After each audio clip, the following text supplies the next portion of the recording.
Okay. Hi guys, how's it going? Welcome back to Damian Reacts. I'm back with a Mr. Nightmare video for you guys today. Happy Friday. Hopefully you guys are having a good day so far. 4 disturbing, true, trespassing horror stories. This one sounds like it'll be interesting. It's 27 minutes and 40 seconds, so it is interesting. It is a long title. Starting.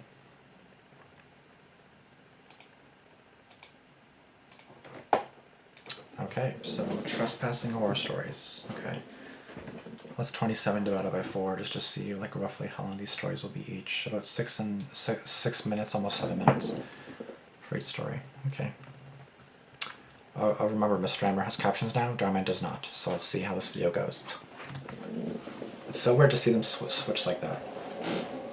Damian had them, then he's gone, and now Mr. Nightmare has them. Mr. Nightmare stole them. Not to get too deep into backstory, nor disclose too much personal information about myself, but I'll just come right out and say it, that I've always been a reclusive person, ever since I was a young kid. I didn't have many friends at all, and I spent most of my time playing video games on the computer, or varying consoles I grew up with. As I got older, like high school, I started to get into just going on long walks exploring. I'd walk through the woods, walk through cemeteries, and then I developed an obsession with trespassing, going places I wasn't supposed to be. It started with sneaking into cemeteries at night, then I started getting more experimental with it. Why would you want to do that though? Like, isn't that kind of weird, or maybe I'm weird for not wanting to do that? I don't know. Like exploring abandoned hospitals and schools. When I was finally able to drive, it made accessing all these places much easier, of course. I only went with one of my few friends once or twice. Honestly, I enjoyed it more by myself. Part of my weirdness includes the fact that I don't get scared exploring abandoned places at night by myself. Or perhaps I should use past tense and say, I didn't used to get scared. How I used to find a lot of abandoned structures was simpler than you might think. I would just go on Google Earth and zoom into rural areas. Then I would look for abandoned-looking structures in unsuspecting places. I would then make a list of 5 to 10 locations of these structures and try to visit them all in one day. Sometimes they wouldn't be abandoned at all, but I eventually got pretty good at gauging which ones would be. This hobby involved a lot of walking through woods, and yes, before you ask, I did have a job. I worked a minimum wage job as a stock boy at a supermarket, so when I wasn't doing that or in school, a lot of time I was doing this. One of the places on my list one day turned out to be an abandoned little church. I had to park on a dirt road and get out of my car to walk. It was about a 10-minute walk. I'd always wear jeans and boots so that I travel faster through the woods without hurting myself. I started noticing old, rusted garbage cans and other junk scattered in the woods, indicating I must have been close. And then I saw the clearing in the distance approaching, along with the structure. And there it was, some dilapidated old church sitting in a structure. And there it was, some dilapidated Dilapidated? What the fuck does that mean? old church sitting in a random clearing in the woods. It had an old well right in front of the building. I walked over to it to see if it had been sealed, but surprisingly it hadn't been. I looked down, and it was so deep that it was pitch black down there. When I stopped and listened, though, I heard something down there. It was a faint clicking sound. It happens like on a rhythm. 1 click after 2 seconds. It didn't sound like water droplets. Yeah, that's what I was gonna say, like, click, click. I was like, yeah, probably just water droplets. Describe it as a stick being tapped on a stone wall. Curious, I stared down for longer than I probably should have, kind of like I was hypnotized by the sound. But eventually, I broke out of my daze and decided to go inside the church. I stepped onto the creaking wood porch, and the rotted boards gave slightly under my weight. The large double doors were ajar, not surprising. Out of all the abandoned structures I visited, unless it was a very well-known one posted frequently in the subreddits, there wouldn't really be anyone boarding these places up. I pushed one door open further, which led to a loud groan that echoed through the trees. The air inside was thick with Even just that place, like, just in the middle of the forest, so creepy as fuck. Like, wouldn't you agree, guys? dust and the scent of old wood. Light poured through the shattered stained glass windows. Some of the pews were overturned or missing entirely. The pulpit stood crooked at the fronts, and behind it, an arched doorway led further into darkness. I did the usual, scanned the inside with my flashlight, and took a few pictures from my archive on my digital camera. There was an eerie beauty to the decay, a holy place like a church in near ruin. So this is just like your hobby, but like, what do you do with this? You just take pictures, document it like a weirdo, like, teach their own, but like, and if it wasn't illegal, I would say, yeah, go for it, you know what I mean? It's legal, all this, but it's not even legal, like. It was beautiful but tragic.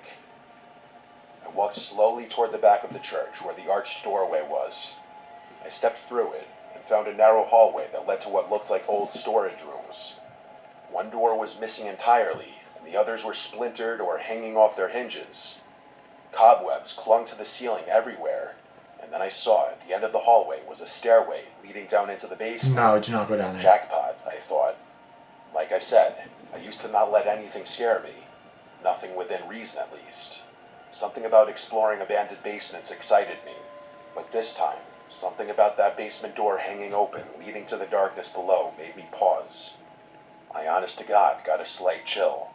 But I kept going. I started down the stairs slowly, and each step creaked so loud that I feared I'd fall through the wood. And then I counted 7 steps until my right foot landed on one that gave way with a loud crack, and before I could react, it collapsed under me. Oh I shit. fell hard and landed in a pile of junk and dirt below the stairs. I fell directly on my ass and hurt my tailbone. I let out some kind of audible complaint, probably a "God damn it" or something. My flashlight flew out of my hands, so I crawled over to grab it. That was when I heard a voice. It was a higher-pitched sounding voice, either a woman or a young boy. It was saying words, but I couldn't understand any of them except for one thing. They said hello. The rest was gibberish, like No someone thanks. trying to talk but didn't know how. No I thanks. stood up and pointed the flashlight around. It was just an old basement.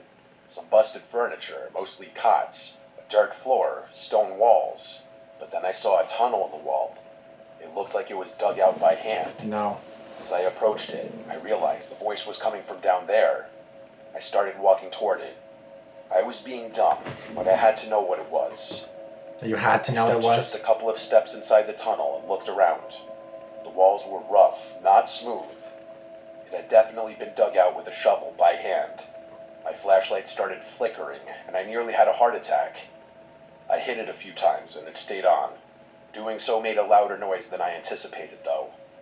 The voice got louder, still just gibberish with that same weird tone, but I could now confirm it was coming from deeper inside this tunnel.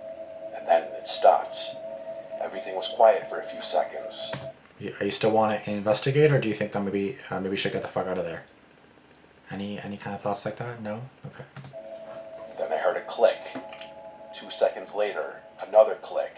Same rhythm and sound as the well, and the sound echoed. These clicks and the gibberish echoing voice were getting louder. My heart was now in my throat, so I turned and ran back. I reached the stairs and remembered one of the steps was broken. I found it easier to grab the sides of the stairs and pull myself up, instead of trying to hop over the broken step. My flashlight dropped, but it didn't matter. I was leaving the basement back to the light of the upstairs. I got to the top and didn't look back. I ran through the hallway, through the main room, and out the front doors. I ran past the well and stopped for a second. The clicking sound was gone. There was no noise at all. Come to think of it, it was dead silence. I didn't even hear any birds. I looked down the well one more time. Still pitch blackness. With that, I turned and ran through the woods, making it to my car much faster than I made it to the church, albeit completely out of breath. I cut the day short and didn't explore the other places on my list. This was just one of those experiences where you don't know what to think, and you just drive home in silence with the music off. I didn't give up my hobby of exploring entirely, but I took a break. I was admittedly very spooked. I hope it was just some other kids exploring in there trying to mess with people. But I don't know. When I think about it, that sounds really unlikely. Well, hopefully you learned your lesson. Probably isn't a smart thing to do, if you ask me. I would never want to do that. I'm pretty sure there's an abandoned house on my street, and the last thing I want to do is be like, oh yeah, let's just go over there and look through it. Especially at nighttime, bro, you're crazy. Like, bro, you are crazy. Like, teach their own. You want to do it? Whatever, go knock yourself out. But if you go to jail, I'm not going to really feel that bad for you, because, like, you did it to yourself, bro. I don't really care. Same. Anonymous. Okay, well that story was about 8 minutes long. See how long this one is. This happened to me a while ago, and is still stuck in my mind. Me and my friends often like to be in the outdoors. Same. I'll refer to my friends as John and Anthony. We were bored and decided to go fishing deep in the woods near some farmland. We were chased out by a farmer and his dog. We tried to hide, but his dog found us, and he threatened to call the police, even though he was already on the phone with his friend, which we found weird. Honestly, we kind of found it funny. So, for whatever reason, we thought it would be a good idea to go back the next day and sneak onto the property to explore it. It was nearing about an hour before dark. Yeah, like this whole video is just about people kind of getting what they kind of deserve, in a sense, because like you're in a place where you're not supposed to be. So I mean, what do you think is gonna happen? What do you really think is gonna happen? Just saying. This property was huge, acres upon acres. Damn. We had to hike through some deep woods, similar to the one we had been fishing in before. Although we scoped it out on Google Maps, it was still easy to get lost. I remember thinking to myself that we should be out of there before dark. At first, everything seemed normal, and I wasn't getting any bad gut feelings. I feel like if you like own like this whole like forest and things like that, like you own this whole forest area, you said acres upon acres, like that's a long that's a lot of land, right? So it's like, how do you keep people off of it though? Like people are just gonna think, yeah, this is a public land and I can come here and I can do whatever the fuck I want, but it's private. Like, is there private property signs everywhere or what? Like, how would you even prevent people from kind of going there? You know what I mean? If it's just like a little spot by the lake just to fish, like, you own all that? Like, damn, bro, that's crazy. Admiring the horses and petting them. Yeah, you must be rich. I remember thinking it was weird having all this farmland and only horses. I compared it in my head to my uncle's farm, which is a lot smaller, but has about 10 different types of animals, not just one. I just brushed it off and thought that maybe the owner specialized in horses. After walking through the woods, we reached the fence bordering the property. John was leading the way, I was in the middle, and Anthony was behind us. This is when we stumbled upon a rundown house with multiple trophy cars and a broken down RV. So they said they went to the fence at the property line, so maybe like the forest isn't it? It's just at the end of the forest maybe? So maybe I thought that the whole forest was his, but it's just okay. We were shocked at the discovery and snuck around some of the cars. There was also a very creepy rundown shed. It was crazy to see. I even took this video.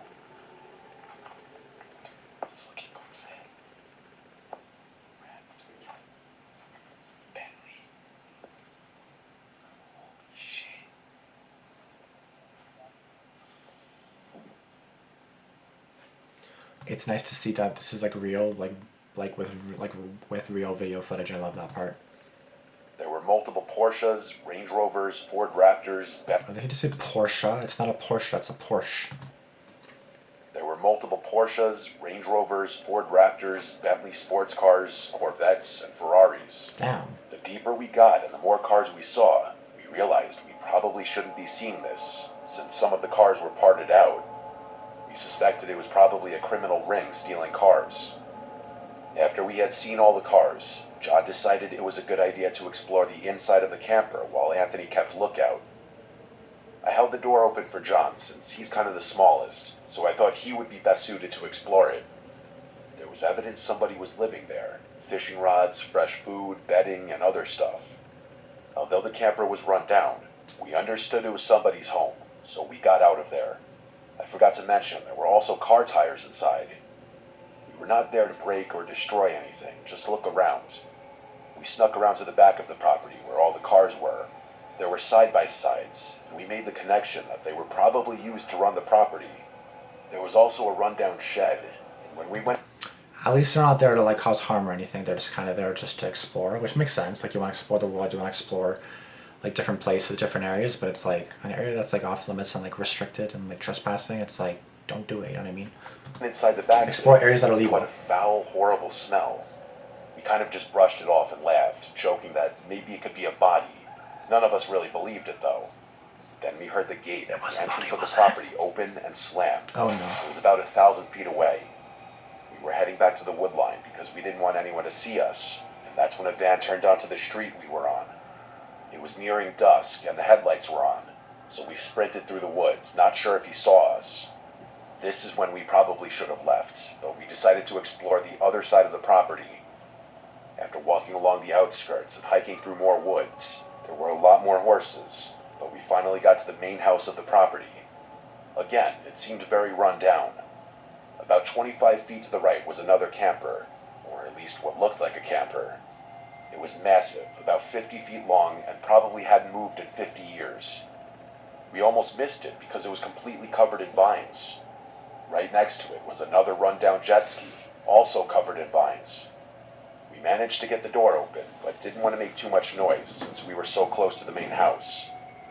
Even though it seemed abandoned, we wanted to be cautious, not just because we were trespassing, but because there was similar suspicious stuff on both ends of the property, which I could only assume was connected to the car stealing ring. I knew if we were caught, it would be a problem. We snuck around the house and saw what was probably the most luxurious car on the property. Although it was run down and old, it was still an amazing sports car, a Ferrari. I didn't get a picture or video since we were still near the main house and the horses were making a lot of noise. We got sketched out on the far end of the property. There was a boat and cooler inside a fridge. John looked around the boat, and the cooler was about 15 feet into some very thick vegetation. We joked about the probability of a body being in there. At this point, the mood was still kind of jokey because we were exploring something. So yeah, like they're just joking around thinking, oh yeah, what if there's a body in there? There's probably deadass gonna be a body in there, isn't there? We weren't supposed to see. When we got closer to the freezer, another terrible smell came.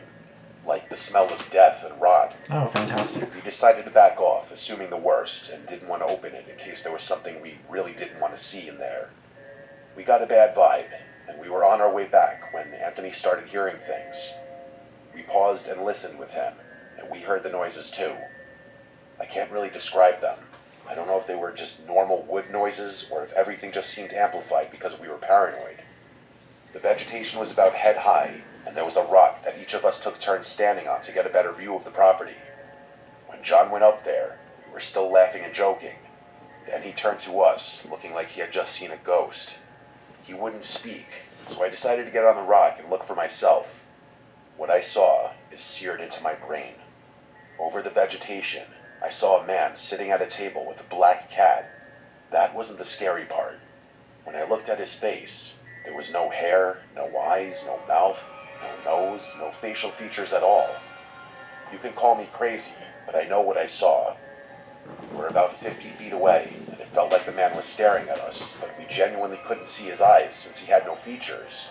There was also a woman with him who made direct eye contact with me, and that was the moment she started running in a direction to cut us off from the property. I don't know if the man's featureless face was real, or if he had white medical tape or bandages covering it. I still can't decide, but his face was pure white, and his head was very small. That's terrifying. I still can't get it out of my head. After that, it was still dark, and we had a long hike through the woods to get back to where we came from.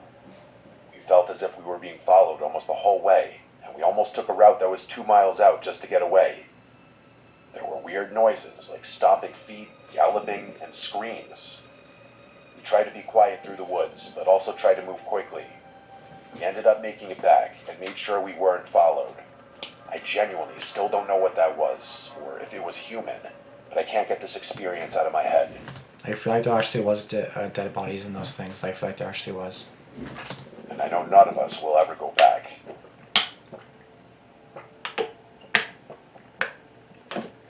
Obvious torch. Okay. So yeah, story one, I mean, again, like there was probably someone living in there, like it was obviously really creepy, there was like a tunnel in there. So I feel like story one, you just kind of, like you just probably like mess with the wrong person, or I think it was just like normal abandoned place. Like I feel like every abandoned house you go to, there's probably someone that's going to be there. So I really wouldn't like be that surprised if you actually did find someone in there, like it's not what you would kind of expect to find. Like you probably expect to find someone else exploring, or someone homeless maybe living there. For story number two, I feel like there was actually dead bodies there. Like I could literally smell death. So there's probably death in there. But how do you know what death smells like? I went to a quarry in McKinney, Texas, and I will never go back there again after what happened to me. Here's a little backstory, so this will make sense. Real photo from the story, okay. The first time I went to this quarry, it was pretty sketchy. Me and a couple of my friends, Josh and Miles, went to this quarry for cliff jumping, since we had seen some YouTube videos of people cliff jumping at it, and we found out that it was only about a half hour away from where we lived. Both Miles and I are old enough to drive, me being 16 and Miles being 17, so we thought that it would be a really good idea to go. Once we got to the quarry, it had a really sketchy vibe to it. There was a small dirt road that led up to the quarry, which made a circle around it.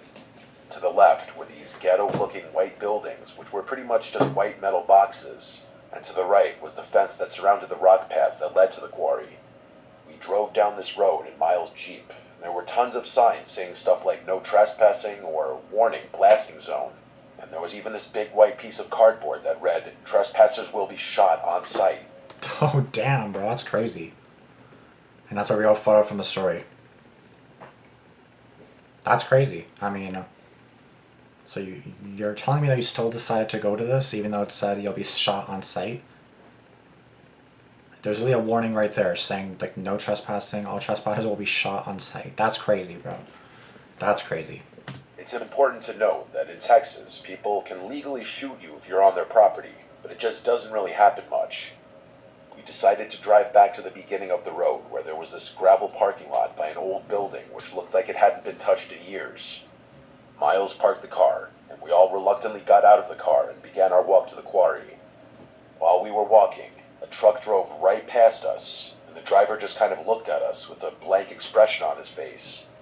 Honestly, it was pretty scary when the car passed us, but the fact that he didn't do anything made us think maybe they don't care too much if we're on their property. We kept on walking, and then we came to the fence where we were supposed to jump to get onto the rock path that led to the quarry. We went to the smallest cliff jumping spot first, and saw a pretty big snake swimming in the water after the first 10 minutes of being there. So we decided to wander further down the quarry where we saw a decent-sized cliff, about 35 feet. After depth checking it, we spent about an hour cliff jumping there before we got bored and moved on to the next cliff. We were at the very end of the quarry, and we were walking down a path to get to a bigger spot when we saw a black Hummer stop. The lady in the Hummer was probably in her mid-30s. She rolled down the window and yelled, "What the f*** are you doing on my property?" It honestly kind of shocked us all. And I responded with saying in an innocent voice, "What do you mean? We thought this was public property." She knew we were lying straight to her face and yelled at us some more. Then she said something that I'll never forget. She picked up her phone and said, "John, get the gun." Me and Miles and Josh all froze. We were scared to death.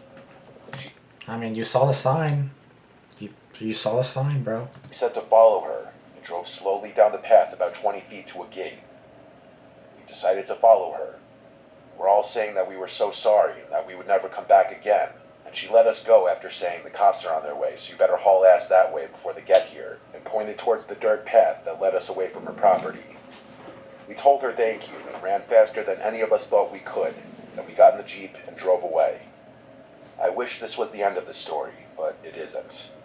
A couple of months later, Miles asked me if I would ever go to the quarry again, and I reluctantly told him that if we had a bigger group together, then I would go.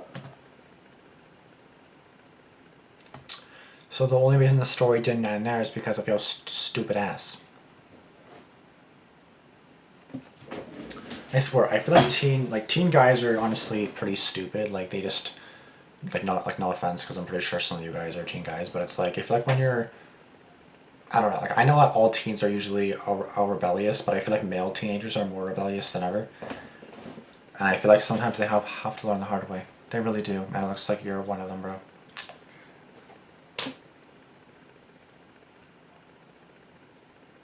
I mean, the funny thing is like you're saying, oh yeah, unfortunately it didn't end there. What do you mean unfortunately it didn't end there? Bitch, you're the one that chose to go back. Of course it didn't end there. That's your choice. It didn't end there because of the... Never mind. We got a group of 5 together and went back to the quarry in my car. I drove, and after about an hour, we arrived at a church which we would be parking at. If that girl sees you again, she's gonna shoot you on sight, bro. Which was about 2 minutes away from the quarry. We didn't want the lady somehow seeing our car and getting our license plate number. We walked down the dirt road that led to the quarry and passed by a few cars.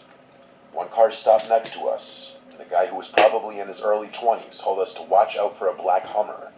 We laughed and told him the story of what happened the first time that we went to the quarry, and then we were back to walking down the dirt road. We jumped the fence that surrounded the quarry and decided we would just go to the second spot, so that we would at least be a tiny bit out of sight of the dirt road. We were at the spot for about an hour and having fun when a silver van pulls up at the end of the dirt road about 25 yards away. It wasn't the black Hummer, so we weren't running away just yet, but we were getting our stuff ready in case we had to run. It was for the most part out of our sight due to trees being in between us and the van. What if it's that John dude that the girl initially called in the first time? We waited there for about a minute and thought that the guy was just doing something in the car when we heard two loud gunshots really close to us. The gunshots scared us half to death. The exit of the quarry was not very close, probably about 300 yards, and about 125 yards to get on the main dirt road which led off the property. I led the way, with my friend Aiden trailing not far behind me. I heard more gunshots about 40 yards away, and it sounded like he had shot about 8 shots so far, but when I looked back, I couldn't see the guy who was shooting at us. We got to the fence and jumped it, and we were now on the main dirt road that led to the exit. Out of pure luck, the guy we had talked to earlier, who had warned us about the black Hummer, was in his white truck on the dirt road. We begged him for a ride, and he gave us a ride back to the end of the property. We thanked him and then ran back to the car. Yeah, but who is this dude that's on this, property as well? It's not his either, right? Like, watch out for Black Hummer. Like, what if that's John, the one that she kind of warned about? You know what I mean? Like, what if that's John? We all got in the car and drove away, never to see that quarry again. You were pretty stupid for going back in the first place when you said, I'll never come back here again. Oh, friend, do you want to come back? Sure, I'm down. Do you not know what happened the first time? Again, that's what I mean. Some teens just never learn. And not only teens. I feel like guys in their 20s are also stupid as hell. Again, not everyone, but there's a lot that are stupid as hell. I just do like risky activities and things like that. I feel like males like typically do more risky things than females do. So I feel like that's why. Why is that a thing? I don't know, but that's just how it is. I feel like that's why. I swear it's always guys doing this illegal and bad stuff. Back in 2018, my cousin Ryan and I were really into urban exploration. We had been to old factories, shuttered schools, and forgotten farmhouses that looked like they were one good windstorm away from collapsing. We were not stupid about it. We checked floors before walking on them, wearing masks where there might be asbestos, and avoided any place that seemed like it might be actively guarded. Still, there was one place we'd been talking about for months that neither of us had worked up the nerve to try. The big abandoned house on the shore of Lake Harlow. It was the kind of property you only ever saw from a distance, sitting far back from the main road behind a set of tall iron gates that had been bent inward years ago. Pines and brush had grown wild around the driveway, hiding most of the place unless you caught a glimpse through the trees while driving past. Local rumors about the place were endless. The most common story was that a wealthy family had lived there in the 90s before suddenly disappearing. People claimed they left in the middle of the night without taking anything. Furniture, clothes, dishes, even family photos were supposedly still inside. Theories ranged from financial ruin to witness protection to something even darker. No one had ever bought it afterward, and the property had just sat there decaying for more than 2 decades. The afternoon we went, the weather was gray and still. We parked at a hiking trailhead about a half-mile from the property, and we walked in through the woods to avoid being seen from the road. As we got closer, the roofline appeared through the trees, and I realized just Bro, I'm not going in there. Like, you must be crazy if you think I'm entering that place. how big the place really was.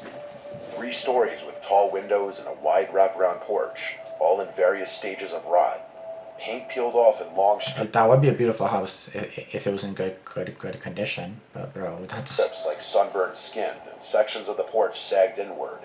We circled around to the back, moving quietly in case there was anyone nearby. The back door was unlocked, and the moment we stepped inside, the air changed. The air was still and smelled faintly of lake water and dust. The kitchen was the first thing we saw. It looked like a movie set frozen in time. Plates were stacked neatly on the counter, and a coffee cup with a brown ring of dried residue sat beside the sink. The cabinets stood open, showing old boxes of food that were long expired. A faded calendar on the wall still hung open to May 1997. We moved through the downstairs slowly. The living room still had furniture draped in yellowed sheets. The fireplace was still filled with crumbling ash, like the last fire had burned out decades ago. Family photos were hung in the hallway, with people smiling at barbecues and dressed up for Christmas. Honestly, I got the chills for some reason as I looked at these photos. Yeah, I would too. There was something eerie about seeing cheery family photos in a long-abandoned house. Some of the photos had sun-faded so badly that their faces were almost ghostly white. Upstairs is where things started to feel off.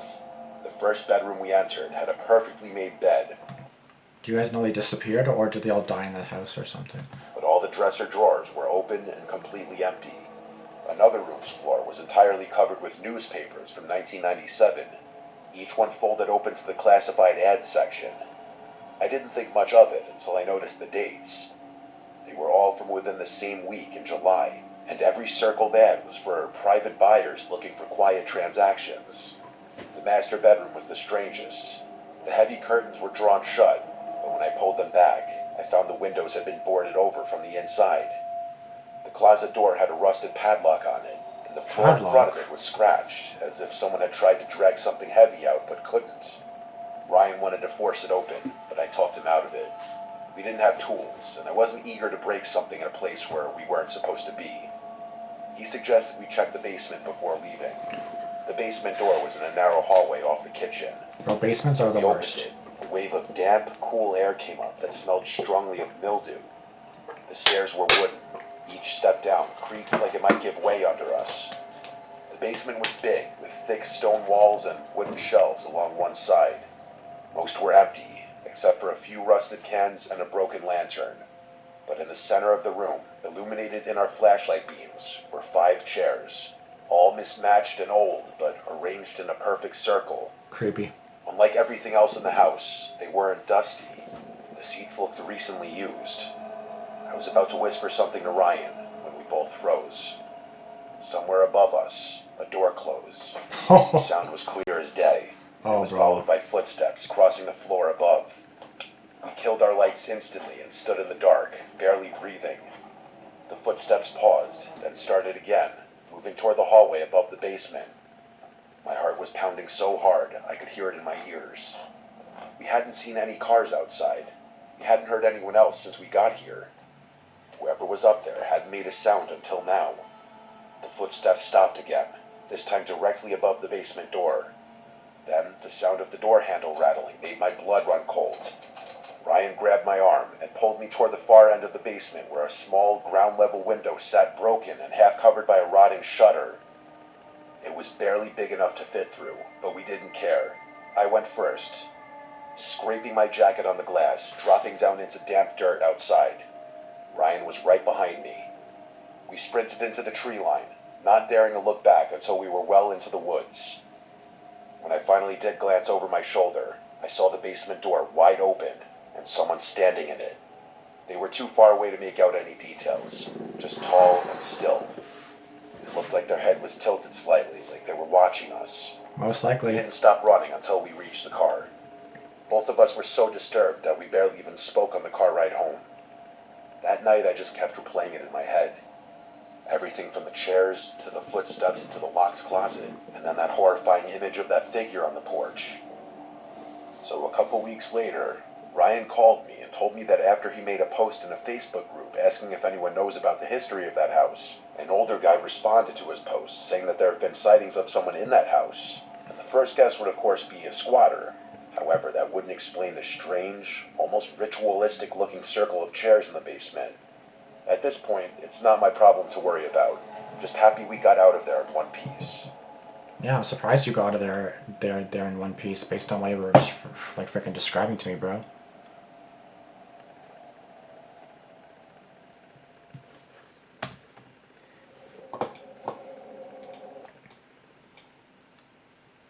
Those guys in story 3 really went into trouble. Yeah, like you literally just went back for it. Like you literally just like went back for the gun.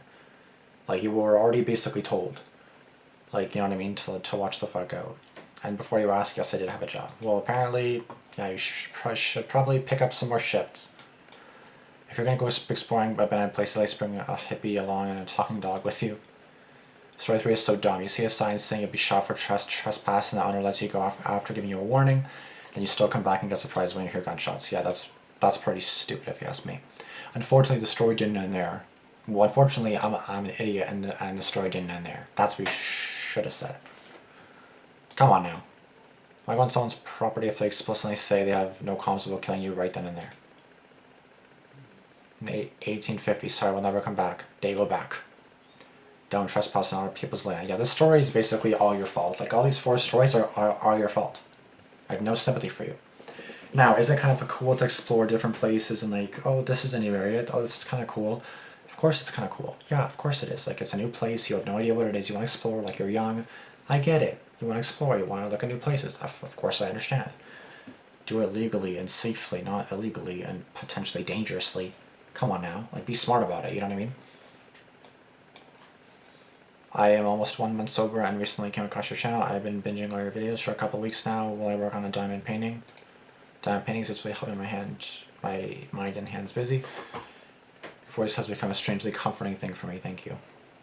Why is it always the people who love trespassing who also have no survival skills? It's the greatest idea in the world. You don't know all the crazies you'll meet on the way. Exactly, like that's where you'll meet squatters, that's where you'll meet people that also do the same things that you're doing. And it's just not going to go well. It's not going to go well, as you just saw. So please, if you guys want to do it, just don't. Just don't. Or if you want to do it, but by all means, go for it. But you may not come back. I'm just saying. So to each their own. Again, I get it. I get that it's kind of like, I want to know what's in there. What do you think is in there? Nothing. Freaking dust. Maybe like someone dead. Who knows what you're going to find in there. Like you might end up traumatized. Do you really want to do it to yourself? Like, go for a fucking bike ride in the park. Go to a park that I've never seen before. Go for a drive in a neighborhood you haven't been in before. You know what I mean? Just drive around. You know what I mean? And do it in the daytime, not the nighttime. Because nighttime, that's when bad stuff happens. Can bad stuff happen in the daytime too? Of course it can. But I feel like it's just safer when there's light outside and things like that. That's not the case. I've had shootings in my city and like murders and stuff in pure daylight. So I guess that's not true. But you guys get my drift, okay? Thank you guys for watching. Please like, comment down. Please like this video, comment down below. Be sure to subscribe, turn on notifications. Let me know in the comments down below if you guys have ever trespassed, and maybe I have, but unknowingly, who knows? But yeah, I mean, explore places that are safer, okay, and legal. Then you're fine, hopefully. Anyways, yeah, I'll see you guys in the next video. Thanks for watching. Deuces. Peace.